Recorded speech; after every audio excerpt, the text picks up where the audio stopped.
Esta historia transcurre en un pueblito pequeño. Éramos una familia de 4 personas.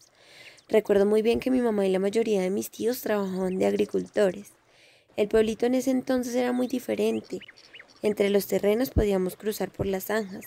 Estas tenían corrientes de agua que bajaban desde la montaña.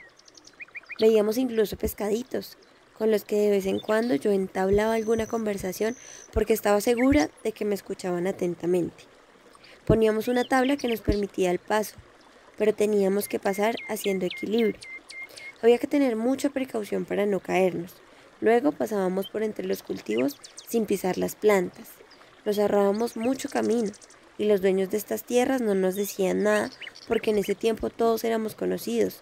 Sabían que yo era nieta de doña Nazaria y con un grato saludo podía pasar mi recorrido sin problema. Los cultivos eran todos diferentes: papa, mazorca, cilantro, espinaca y hasta fresas. Un día a mi mamá le contrataron para cosechar fresas. El cultivo era enorme. La planta estaba cubierta de un plástico negro. Ella me explicaba que eso se hacía para que no se ensuciara la fruta.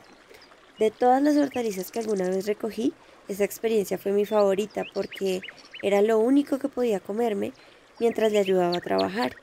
Fue un baldado completo que los dueños del terreno nos dejaron llevar para la casa.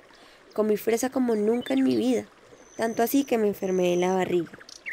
Los tiempos eran otros, todo era un poco más verde, definitivamente todo era un poco más tranquilo. No teníamos juguetes, mi hermana, mi hermano mayor y yo nos transportábamos en una bicicleta burra, 2 en la parte de atrás y 1 en la canasta, y mi mamá a gritos nos exigía que nos quedáramos quietos para que ella no perdiera el equilibrio. Siempre era un lugar diferente y una labor diferente. Unos días ayudábamos con el asadón a tapar. Eso pesaba muchísimo y no era simplemente subirlo y bajarlo como veíamos que ellos lo hacían. Otros días regábamos las plantas. Mi tío Alfredo era el dueño de las mangueras y las llevaba envueltas en su camioneta Renault 18 amarillo. Con un motor que funcionaba a gasolina, sacaba el agua del pozo más cercano. Los surtidores se movían en la misma frecuencia de las manecillas del reloj y siempre se salía una parte del riego a donde no había cultivo. Ahí podíamos jugar felices. Corríamos para que el agua no nos mojara. Y así se pasaban las 2 horas que durábamos en eso. Resultábamos completamente emparamados. Para mí la vida era perfecta, sin preocupaciones, sin responsabilidades. Mi entorno era maravilloso porque amaba la naturaleza como era en ese momento.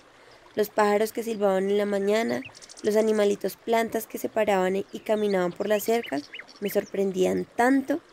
Y ni qué hablar del árbol grande que había frente a mi casa, del que comíamos mucho guamo. Indudablemente era una niña feliz. Pero todo empezó a cambiar cuando la capital llegó a invadirnos con tanta fuerza. Para todos los demás, la llegada de cosas eléctricas en la casa como la televisión, la radio, la lavadora, eran motivos de alegría exagerada. Por el contrario, a mí me aterró de una manera abrumadora. Empezando porque mi mamá dejó de trabajar en los terrenos por irse a trabajar a una empresa y ya casi no podíamos vernos. Se iba muy temprano y llegaba muy tarde, con la principal motivación de pagar todas esas cosas que había comprado a crédito. Sé muy bien que lo hacía por hacernos felices a nosotros y por no quedarse atrás de todos los vecinos que ven en una especie de competencia por aparentar.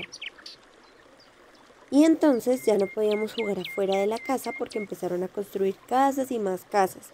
Y así fueron llegando personas extrañas. Personas frías y envidiosas que cercaban sus casas totalmente para que nadie se acercara siquiera. Y por culpa de ellos ya nos prohibieron salir de la casa. Mis tíos empezaron a emigrar a Bogotá, convencidos de tener mejores oportunidades y por lo tanto también me quedé sin primos. Estaba convencida de que se habían llevado también muchos pájaros y todos los bichos raros porque nunca más volví a verlos con frecuencia. Mis hermanos, como eran mayores que yo, no me prestaban mucha atención. Me tuve que acostumbrar a una vida que sentía que no me pertenecía, pero poco a poco me acostumbré.